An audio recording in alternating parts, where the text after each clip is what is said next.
मेरा नाम राजेश है और मेरी उम्र 24 साल है। अभी मैं कुंवारा हूँ। मैं दिल्ली में रहता हूँ। मैं एक कंपनी में बड़ी पोजीशन पर काम करता हूँ। मेरी सैलरी भी ठीक है। मैं यहाँ एक फ्लैट में अकेले ही रहता हूँ। अब सीधी कहानी पर आते हैं। क्योंकि अकेले ही रहता था, ऑफिस से आकर खाना बनाना मुश्किल था, फिर घर की सफाई नहीं हो पाती थी। अकेले क्या क्या करता, तो सोचा कि एक नौकरानी रख लेता हूँ। सुबह ही मैंने अपने बिल्डिंग के गार्ड को नौकरानी के लिए बोल दिया। दूसरे ही दिन एक औरत आई, उसे मैंने देखा। वो थोड़ा सावली थी, लेकिन खूबसूरत के साथ साथ सेक्सी और हॉट भी थी। उसके संतरा भी बहुत अच्छे थे और देखने में भी काफी अट्रैक्टिव लगती थी। उसका फिगर भी था। उसकी लंबाई 6 फुट 2 इंच रही होगी। तब मेरे दिमाग में कोई गलत विचार नहीं थे। मैंने उसे बता दिया, एक टाइम का खाना, चाय, नाश्ता, घर का झाड़ू पोछा करने के 7,000 रुपये महीना में दूंगा। ये सुनकर को तैयार हो गई है। वह पास के एक कॉलोनी में रहती थी। अब वह रोज काम पर आने लगी। मैंने उसे कह दिया था कि जो भी सही लगे वह बना लिया करो। वह मुझसे पैसे लेकर सब्जी सामान सब ले आती थी। मेरी हमेशा नाइट शिफ्ट ही रहती थी, इसलिए मैं सुबह 8:30 बजे तक रूम पर आ जाता था। नौकरानी के आ जाने के बाद से मुझे अपना घर थोड़ा अच्छा लगने लगा था। एक मेरे साथ किस्मत ने ऐसा किया जो मैंने कभी सोचा भी नहीं था। सुबह मैं रोज की तरह ऑफिस से आया। उसने मुझे नाश्ता और दूध दिया। मैं बेड पर बैठा। मैंने उससे कहा, तुम ही नाश्ता कर लो, तो उसने कहा, मैं बाद में कर लूंगी। मेरी जिद पर वह तैयार हो गई। एक बात आपको बताना तो भूल ही गया कि वह शादीशुदा थी। तब तक मैंने उसके पहले की जिंदगी के बारे में कुछ नहीं पूछा था। उस दिन नाश्ता करने के बाद मैंने उससे पूछा, तुम्हारे घर में कितने लोग हैं? तो उसने कहा, सिर्फ 3, मैं, मेरी सास और मेरे पति। मैंने पूछा, आपका पति क्या करता है? बस चलाते हैं। फिर मैंने कहा, तुम्हारी शादी को कितना समय हो गया? तो उसने कहा, जब मैं 19 साल की थी तभी हो गई थी। 5 साल हो गए, अभी मैं 24 साल की हो गई हूँ। मैंने उससे पूछा, अभी तक तुम्हारे कोई बच्चा नहीं है? वो थोड़ी देर चुप रही, फिर रोने लगी। हम लोग बाहर सोफे पर बैठे थे। मैंने सोचा बगल में और भी फ्लैट है, कोई इसका रोना पीटना सुन लेगा तो समस्या हो सकती है।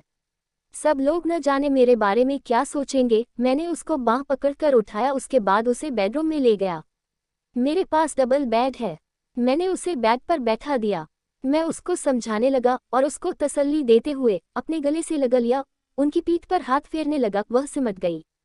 मैंने उससे पूछा, क्या हुआ, तुम्हारे पति कुछ करते नहीं क्या? तो उसने रोते हुए कहा, सुबह 7 बजे घर से बस लेकर चले जाते हैं। जितना कमाते हैं उतने की शराब पीकर शाम को 10:30 बजे तक घर आकर सो जाते हैं। कभी कुछ करते भी नहीं और नहीं मेरे को चूमते हैं, नहीं कुछ और करते हैं। वो शराब के नशे में ही घर आते हैं, इसके बाद टांग पसार कर सो जाते हैं और मुझे उनके मुंह से शराब की महक भी नहीं पसंद आती है। लेकिन क्या करूं, मेरी किस्मत में शायद यही लिखा है। ये सब वह रो रो कर बता रही थी। मैंने उसे चुप कराया। मैंने उसे देखकर मेरे अंदर भी कुछ होने लगा था और महाराज जी भी बहुत ज्यादा खुश होने लगे, क्योंकि महाराज को भी सुरंग की जरूरत थी। मुझे लगा महाराज का तो आज काम बन ही जाएगा। मैं अंदर ही अंदर बहुत ज्यादा खुश हो रहा था। क्या करता, मैं भी तो एक जवान ही था और कुंवारा भी था।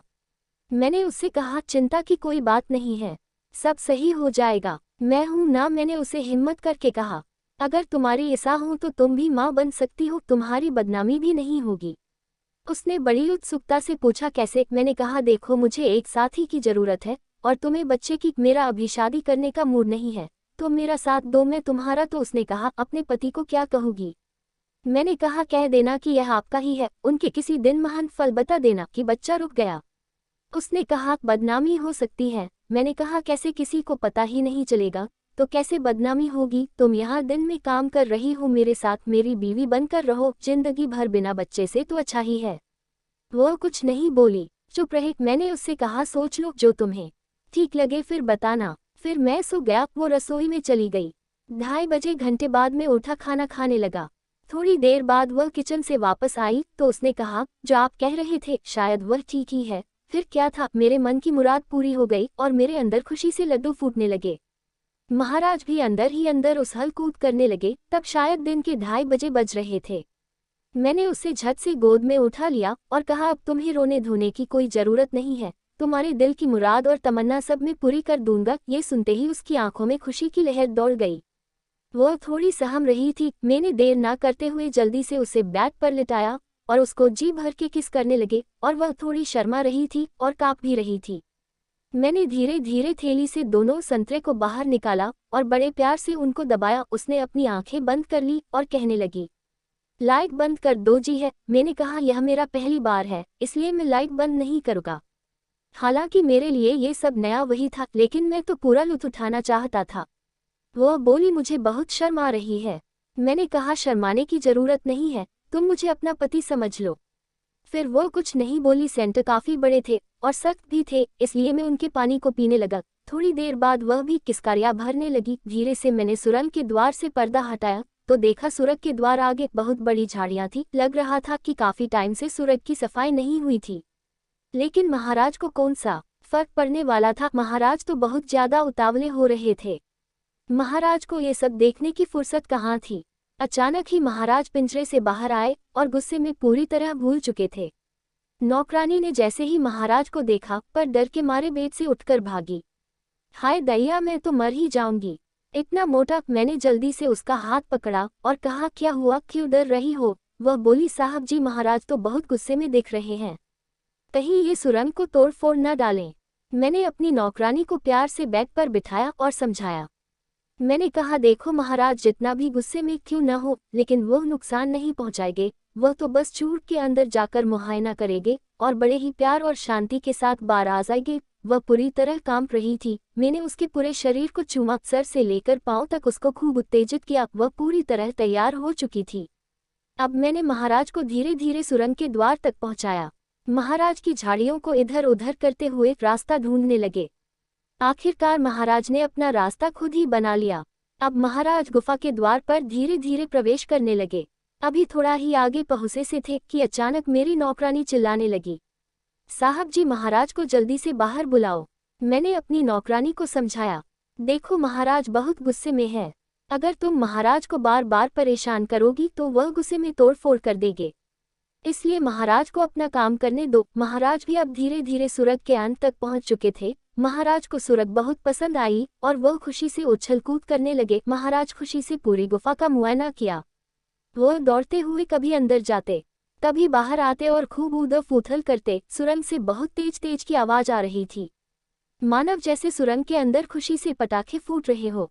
ज्यादा भाग दौड़ करने की वजह से महाराज का दम घुटने लगा और अचानक ही महाराज ने उल्टी कर दी और पूरी सुरंग को गंदा कर दिया। अब महाराज पूरी तरह से दम तोड़ चुके थे। जैसे ही महाराज ने दम तोड़ा तब जाकर सुरंग को शांति मिली और पटाखों की आवाज भी बंद हो चुकी थी। हम दोनों पसीने से भीग गए थे और उसके मुंह पर अजीब सी खुशी दिख रही थी। वह कहने लगी, महाराज तो सच में बहुत ही दयालु है। काश महाराज के 5 साल पहले ही दर्शन हो जाते तो कितना अच्छा होता। मैंने कहा, अगर महाराज, अगर तुम्हें इतना ही पसंद है तो रोज इनकी सेवा कर, महाराज तुम्हें और भी ज्यादा खुश करेंगे।